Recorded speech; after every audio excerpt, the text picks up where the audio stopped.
लोकनेते विनायकरावजी मेटे साहेब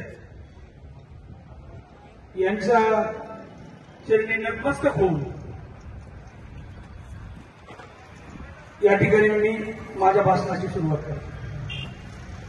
मित्रांनो, आपल्या सर्वांनाच माहिती आहे, बीड विधानसभेच्या निवडणुकीच्या प्रचाराच्या विजयी संकल्प सभेसाठी आपण या ठिकाणी सर्वजण जमलेलो आहे। निवडणुकीच्या रणधुमाळीमध्ये आपण सर्वांनी ताकदीने या ठिकाणी प्रचार प्रसार करण्याचं काम केलेलं आहे। लोकनेते विनायकरावजी मेटे साहेब यांनी कायम 18 पगार जाती आणि विस्थापित समाजासाठी काम केलेलं आहे।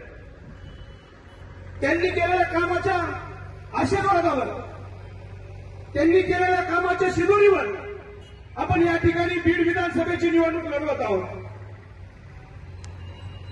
बीड विधानसभेची निवडणूक लढवत असताना आपण ग्रामीण भागामध्ये प्रचार दौरा केला, त्याचबरोबर शहरामध्येही प्रचार दौरा केला। त्यावेळेस अनेक गोष्टी आपल्या प्रकर्षाने जाणवल्या। ग्रामीण भागाची दुरवस्था, शहरी भागाची दुरवस्था आणि आपला ग्रामीण आणि शहरी भाग दोष दूर विकासापासून गेल्याचं दिसत आहे। परंतु राजकारण करत असताना, राजकारणामध्ये आरोप प्रत्यारोप होत असताना या बीड जिल्ह्याचं, बीड तालुक्याचं राजकारण गलिच्छ पातळीवर आलं, येऊन तो खेपल्याचं दिसायला लागलं। आता या ठिकाणी बोलत असताना एक गोष्ट मला या ठिकाणी अधोरेखित करायची आहे। ज्या लोकनेत्यानं स्वतःचं उभं आयुष्य स्वतः मोठं होण्यासाठी नाही, संपत्ती कमवण्यासाठी नाही, कायम विस्थापित समाजासाठी वेचलं। आयुष्यामध्ये त्यांना ज्या ज्या वेळेस आमदारकी मिळाली त्या त्यावेळेस त्यांनी त्या संपूर्ण आमदारकीचा उपयोग सर्वसामान्य विस्थापितांना न्याय मिळवून देण्यासाठी केला आहे।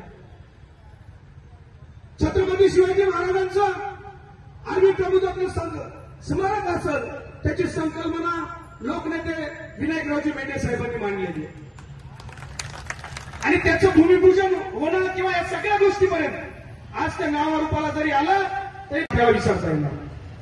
मराठा आरक्षणाची चळवळ असेल, त्या चळवळीमध्ये ज्यावेळेस आपल्या मराठा समाजातील धनदांडक्यांना, बंगल्यावाल्यांना, घरंदाजांना मराठ्यांच्या व्यासपीठावर यायला लाज वाटत होती, त्यावेळेस या लोकनेत्याने संघर्षाच्या जीवावर हा लढा उभा केलेला आहे। परंतु लोकनेत्याची चळवळ, लोकनेत्याचा संघर्ष या विषयावर बोलायचं सोडून काही बंद पडलेल्या कॅसेटी वेगळंच बोलायला लागल्या। आता ते प्रचारी आहेत, प्राध्यापक आहेत, 15 वर्षे आमदार होते, मंत्री राहिलेत, पण साहेब तुमच्या वयाचा मान सन्मान करून जोपर्यंत तुम्ही राजकीय टीका टिप्पणी करत होता तोपर्यंत आम्ही कधीही तुमच्यावर टीका केली नाही। आणि आमच्या ताई साहेबांनी हेही आम्हाला सांगितलं, आमच्या नेत्यांनीही आम्हाला सांगितलं की आपल्याला खालच्या पातळीवर जाऊन टीका टिप्पणी करायची नाही, म्हणून आम्ही बोलायचं थांबलोत। आम्ही कुणावर पत्रक काढलं नाही, टीका टिप्पणी काढली नाही। पण काल तुम्ही बोलत असताना एका ठिकाणी बोललात की फडणवीस आणि मेटे नातेवाईक आहेत का? साहेब, तुम्ही राजकारणात कुठं गेल्यानंतर तुम्हाला तुमची जात सांगावं लागेल, तुमचं नाव सांगावं लागेल। एकमेव विनायक मेटे साहेब होते, त्यांना कधी पाटील लावायची गरज लागली नाही, त्यांना कधी त्यांची जात सांगायची गरज लागली नाही। त्याच्या महाराष्ट्राला माहित होतं की मेटे साहेब कोण आहेत,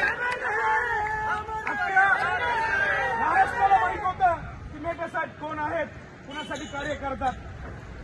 तुम्ही बीडच्या विकासावर बोलायचं सोडून दिलं, त्या क्षीरसागरांवर बोलायचं सोडून दिलं। एक प्रकारे क्षीरसागराची सुपारी घेऊन तुम्ही तयार केलेला चंबू ताईंना घेण्याचा प्रयत्न करतो। परंतु काही गोष्टी आपण लक्षात घेतल्या पाहिजेत मित्रांनो। या ठिकाणी बीडचं राजकारण, समाजकारण होत असताना मागच्या 35 ते 40 वर्षापासून क्षीरसागरांनी तुम्हाला आम्हाला लुबाडण्याचं, लुटण्याचं आणि दबावात ठेवण्याचं काम केलेलं आहे। त्याच्यावर बोलायला नवले साहेब तयार नाहीत. नवले साहेब फक्त ताईवरच बोलायला लागले. नवले साहेब, मी ऍडव्होकेट गणेश मोरे, तुम्ही प्राध्यापक आहेत, हिंमत असेल तर खुल्या चर्चेला तयार राहा आणि नारायणगडावर तुम्हाला सांगतो, जगत नारायणच्या चरणी शपथ घेऊन सांगा की आम्ही सुपारी घेतली का तुम्ही सुपारी घेतली. या ठिकाणी त्यानंतर बोललं गेलं, या ठिकाणी बोललं गेलं की बीड तालुक्यामध्ये राजकारण करत असताना, समाजकारण करत असताना काही समन्वयकांनी त्यांना पाठिंबा दिलाय. म्हणून दादा जरांगे पाटील यांचे समर्थक त्यांच्या सोबत आहेत.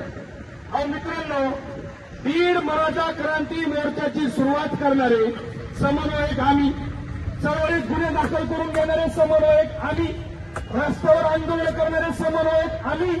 आता हे नवीनच समन्वयकाचं पूर कुठं फुटलं मला लक्षातच आहे. म्हणून या ठिकाणी तुम्हाला एक गोष्ट आवर्जून सांगतो, शेवटी आम्ही जरांगे पाटलांना सुद्धा भेटलो, त्यांच्यासोबत सविस्तर चर्चा केली. यातील काही लोक सोबत होते. मी जरांगे पाटलांना म्हणलं, पाटील तुमचा काय आदेश आहे का? म्हणलं मी पाटील आहे, आदेश लपून देत नसतो. म्हणजे बघा, या महाभागांनी ज्यांच्यावर समाज विश्वास ठेवतोय त्यांना सुद्धा फसवण्याचं काम केलं. बीड विधानसभेची निवडणूक लागलेली असताना त्यांनी सांगितलं की अपक्ष उमेदवार म्हणून जे कुणी माझ्याकडून उमेदवारी अर्ज भरतील ते मी सांगितल्यानंतर उमेदवारी पाठीमागे घेतो. आता आपली उमेदवारी वेगळी. आपण सांगितलं होतं की आम्ही मेटे साहेबांचं काम आहे, मेटे साहेबांचं कार्य आहे, आम्ही निवडणूक लढवणारच आहोत. पण तुम्ही तर त्यांना सांगितलं, बोर्डवर लिहून दिलं, शब्द घेतल्या आणि ऐन टायमाला फॉर्म सुपारी घेऊन ठेवला.